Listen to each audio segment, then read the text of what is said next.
The FBI investigation into the Orlando shooting massacre that left 49 people dead at a gay club has taken an unexpected twist after evidence emerged the gunman was a regular patron of the Pulse nightclub.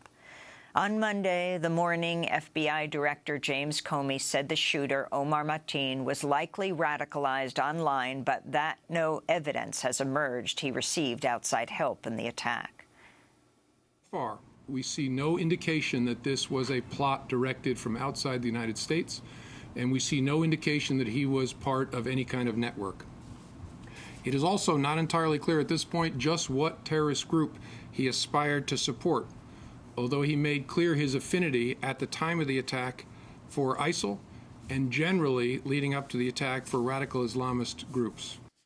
During a phone call to police Sunday morning, Omar Mateen expressed support for the self-proclaimed Islamic State, but Comey said at other times he also expressed solidarity with groups fighting against ISIS, like Hezbollah and al-Nusra Front. On the presidential trail, Donald Trump used the shooting to call for expanding his proposed ban on immigrants entering the United States, while Hillary Clinton called for ramping up the air campaign against ISIS. However, more evidence is emerging that the gunman who attacked the gay nightclub may have had a very different motive. The FBI has begun investigating multiple claims that the shooter, Omar Mateen, might himself have been gay and frequented the Pulse nightclub.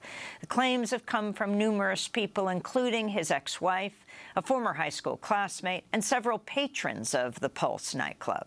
One Orlando resident named Cord Sedeno spoke with MSNBC's Chris Hayes about the gunman.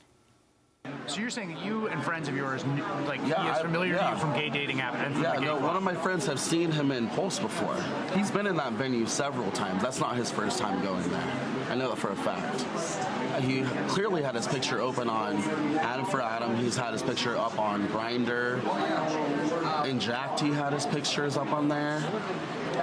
And then I think one of them, he didn't have his pictures up, but he would send them to guys.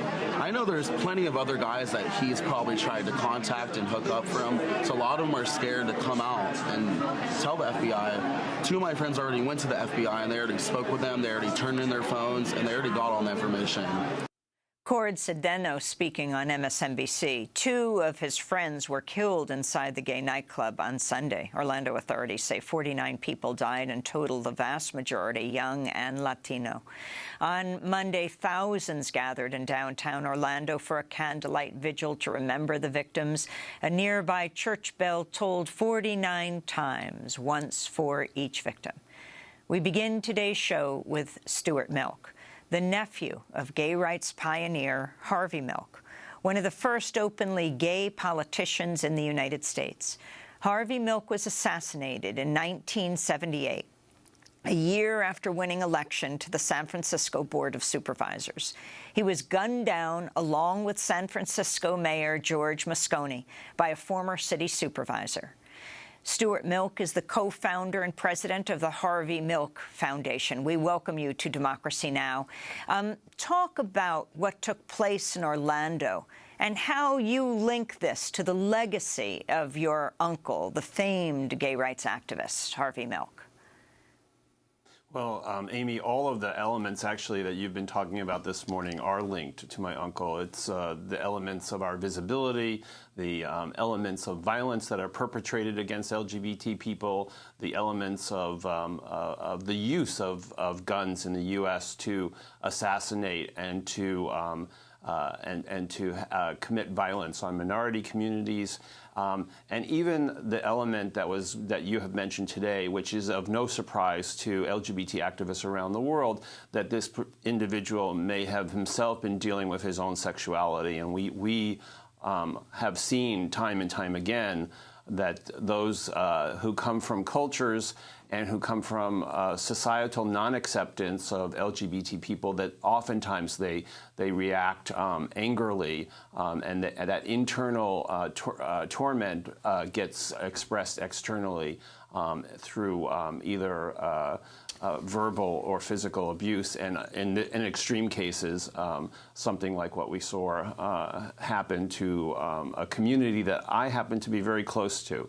The Harvey Milk Foundation plays a significant role in the Orlando community. These are it's a community that I have seen just absolutely blossom in their acceptance of not just LGBT people, but of diversity in general. It is what has been known as one of the happiest place by the slogan on earth has now become very, very dark. But they will get back to where they are. We're speaking where they had come from. Stuart Milk, we're speaking to you in Florida, in Fort Lauderdale, Florida.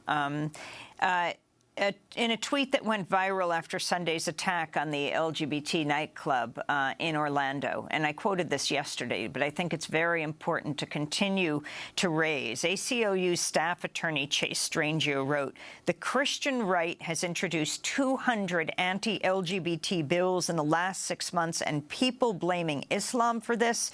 No," he wrote. Your response? Yeah, I mean, the religious extremists of any religion have had shopping lists of people, and LGBT people are usually front and center.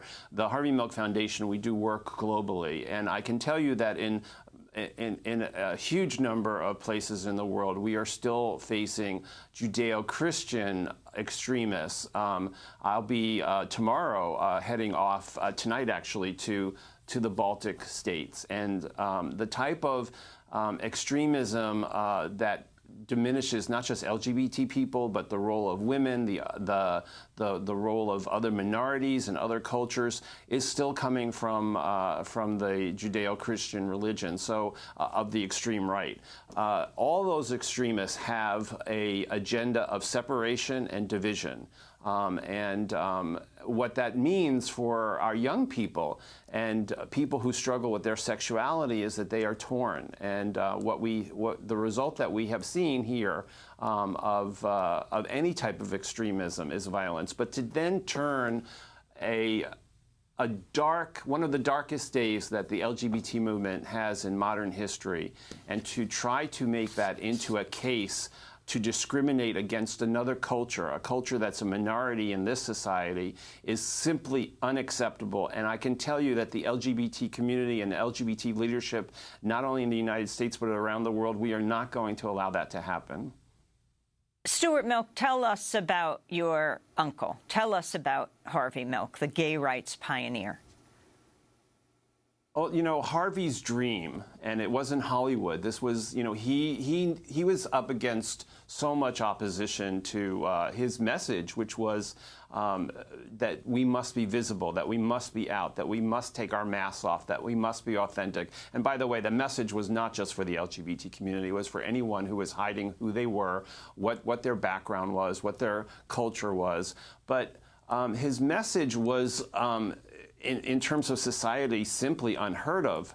So not only was he one of the first openly gay elected officials, but he was really the first person to publicly and consistently call for our visibility. He believed that if we were not at the table, we were on the menu. He believed that if we were not visible to our families, to our friends, to our neighbors, and all the lies and myths and innuendos would be out there. And and in my uncle's day, I can tell you that the jury, when they heard the killer, the perpetrator of that horrible crime who killed not only my uncle but Mayor Moscone, when the jury heard the confession of that killer, they cried not in sympathy for my uncle or for Mayor Moscone, but they cried for Dan White, and because he was portrayed as a good Christian Catholic who was a former member of the police force and a fireman, and he represented at that time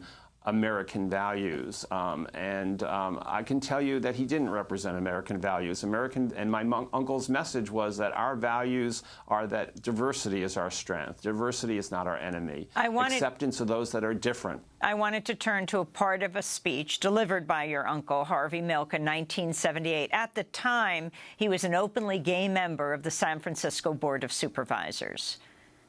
We must destroy the myths once and for all, shatter them. We must continue to speak out, and most importantly, every gay person must come out. As difficult as it is You must tell your immediate family. You must tell your relatives. You must tell your friends if indeed they are your friends. You must tell your neighbors. You must tell the people you work with. You must tell the people in the stores you shop in.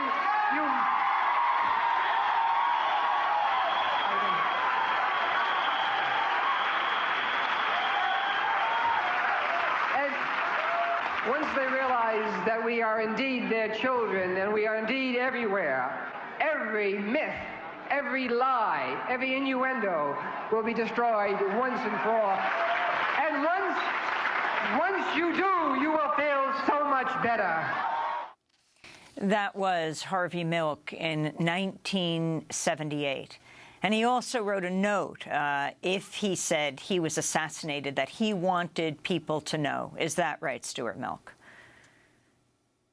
Yes, it wasn't a note. It was actually a couple of tape recordings where he said, "Let the bullets that smash through my brain smash through every closet door." He knew that he had death threats constantly, and he knew that he was going to be assassinated. He didn't know who, and he didn't know when. But and not only in terms of that tape recording, but letters to the family. And I can tell you that he wanted those bullets to be the last violence towards the LGBT community, the last violence towards any minority group. So I can tell you it's with a very heavy heart that we're here discussing this situation. There's so many elements to this that we need to continue to talk about, but we cannot go backwards. There are young people who are going to be afraid. All around the world to go into a club, which are safe spaces for the LGBT community, not just in the U.S., but all over the world. These are, in many ways, our community centers. They have historically been for years. And these young people are going to have this hesitation, and we must get the message out.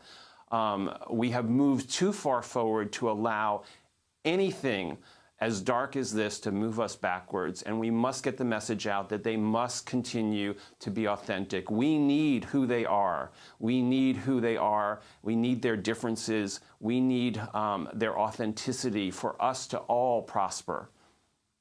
I want to thank you, Stuart Milk, for being with us, nephew of gay rights pioneer Harvey Milk, co-founder and president of the Harvey Milk Foundation, well-known Florida gay rights activist. This is Democracy Now! When we come